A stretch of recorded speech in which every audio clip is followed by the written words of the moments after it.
నాచారంలో దారుణం. నగల కోసం వృద్ధురాలి గొంతు నులిమి హత్య. మృతదేహాన్ని ఆంధ్ర గోదావరి నదిలో పడివేసిన దుండగులు. ఈ నెల 18న నాచారం పోలీస్ స్టేషన్లో సూరెడ్డి సుజాత మిస్సింగ్ కేసు నమోదు.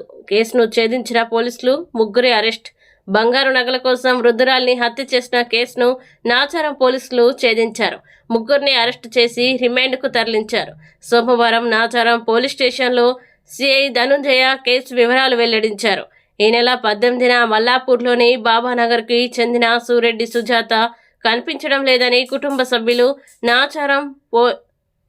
నాచారం పిఎస్లో ఫిర్యాదు చేశారు. కాగా ఆంధ్రప్రదేశ్ రాష్ట్రానికి చెందిన మడ్డు అంజిబాబు అనే వ్యక్తి 2 నెలల క్రితం సూరెడ్డి సుజాత ఇంట్లో అద్దెకు ఉంటూ ప్రైవేట్గా డ్రైవర్గా పనిచేస్తున్నాడు.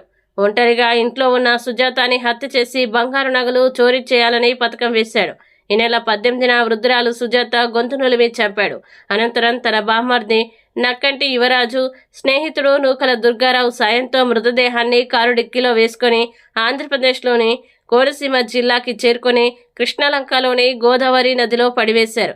సీసీ ఫుటేజీ ఆధారంగా కోనసీమ జిల్లా రాజోలు మండలం పొదులాడ జంక్షన్ వద్ద నిందితుల్ని అరెస్టు చేసి 4 బంగారు గాజులు, 1 గొలుసు, 2 చెవిదిద్దుల్ని స్వాధీనం చేసుకున్నామని సిఐ తెలిపారు.